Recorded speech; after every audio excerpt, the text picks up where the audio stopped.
नमस्कार दोस्तों, मेरे YouTube चैनल पे आप सभी का बहुत बहुत स्वागत है। तो पुत्रदा एकादशी साल 2025 की पहली एकादशी है।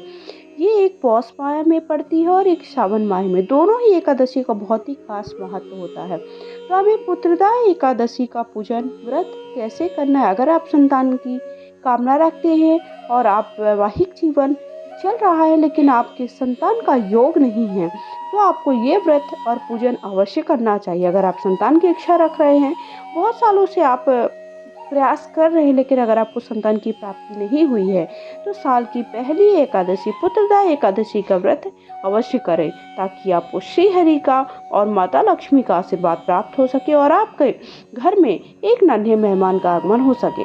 तो सबसे पहले हमें क्या करना है, सुबह स्नान वगैरह से निवृत्त हो जाना है। उसके बाद एक साफ जगह पर चौकी पर एक लाल पीला वस्त्र बिछा दीजिए। उसके ऊपर हमें श्री हरि विष्णु और माता लक्ष्मी की, अगर आपके पास साथ में कोई तस्वीर है तो वो रख सकते हैं, नहीं है तो आप श्री हरि विष्णु की और मैंने माता लक्ष्मी को अलग से विराजमान किया है। साथ ही साथ आज के दिन हमें चावल का प्रयोग नहीं करना होता है। जिस भी एकादशी का पूजन करते हैं तो एकादशी के दिन चावल ना ही प्रयोग में लाते हैं और ना ही उसका सेवन करते हैं। साथ ही साथ मैंने गणेश भगवान को विराजमान कर दिया है, दीपक प्रज्वलित कर दिया है और धूप प्रज्वलित कर लिया है, धूप जला ले, धूप चास दिया है। इस तरह से हमें सभी देवी देवताओं को विराजमान करके दीपक प्रज्वलित करके पूजा का संकल्प लेकर के पूजा करना प्रारंभ करना है। आप आज के दिन द्वार पूजा भी कर सकते हैं, द्वार में हल्दी से अच्छे से लीप सकते हैं, वो भी भगवान श्री हरि विष्णु को बहुत ही ज़्यादा प्रिय होता है। उसके बाद हम सबसे पहले खुद का शुद्धिकरण करेंगे। शुद्धिकरण करने के बाद सभी देवी देवताओं को शुद्ध जल के छींटे दे देंगे। शुद्ध जल के छींटे देने के बाद श्री हरि विष्णु को हल्दी और माता लक्ष्मी, सबसे पहले हम गणेश भगवान को विराजमान किए हैं तो उनको हल्दी कुमकुम लगा दीजिए, अक्षत समर्पित कर दीजिए और जो सभी देवी देवताओं को हम हल्दी कुमकुम लगा देंगे। सभी देवी देवताओं को लगाने के बाद हमें हल्दी श्री हरि विष्णु को बहुत ज़्यादा और माता लक्ष्मी को भी प्रिय होती है, हल्दी कुमकुम लगा दीजिए। चंदन है तो चंदन जरूर लगाइए, श्री हरि विष्णु को चंदन भी बहुत ही ज़्यादा प्रिय होता है।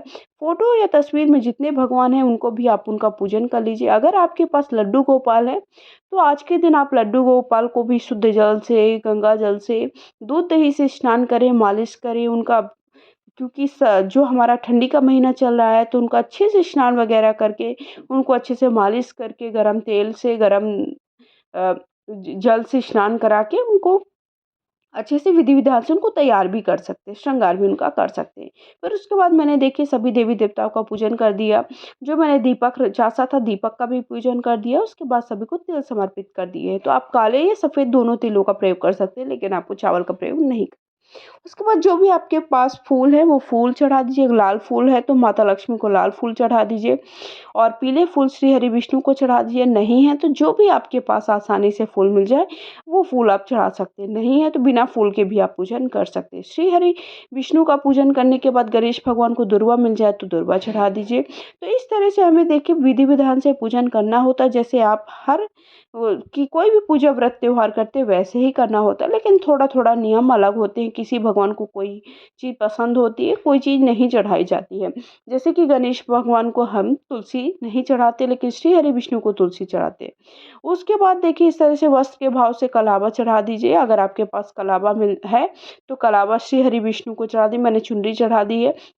उसके बाद आज के दिन कामधेनु गाय, गाय का भी पूजन, गाय को सबसे पहले गाय का पूजन करें, वो बहुत ही शुभ होता है। सनातन धर्म में गाय का पूजन करना, गाय की देख रेख करना, गाय को सबसे पहली रोटी निकालना बहुत ही शुभ होता है। तो आज के दिन आप गाय का भी पूजन जरूर करें और साथ ही साथ गाय के साथ बछड़ा भी हो तो वो पूजन करें, तो आपके जीवन में का जो जीवन है वो वैवाहिक जीवन सुखमय बना रहे, साथ ही साथ आपके संतान के योग बने और घर में सुख समृद्धि बनी रहे, आपसी प्रेम बना रहे, कोई भी कलह ना हो। तो इसलिए आपको ये ज़रूर करना। साथ ही साथ आज के दिन तुलसी मैया को चुन्नी चढ़ाना भी बहुत ही शुभ होता है। उसके बाद सभी को वस्त्र के भाव से कलावा चढ़ा दीजिए। मैंने जनेऊ श्री हरि विष्णु को चढ़ा दिया है। धूप दीप दिखा दीजिए। तो इस तरह से हमें विधि विधान से आज का दिन अर्थात पुत्रदा एकादशी का पूजन करना होता है।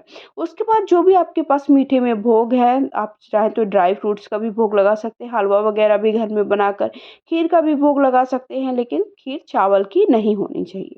इस बात का ध्यान रखें। उसके बाद मैंने देखिए श्री हरि विष्णु को अलग से भोग लगाया है, क्योंकि उनके भोग में तुलसी दल हम चढ़ाएँगे। लेकिन जो गणेश भगवान को हमने भोग लगाया है वो अलग से लगाया है, क्योंकि उनको तुलसी दल नहीं चढ़ाएँगे।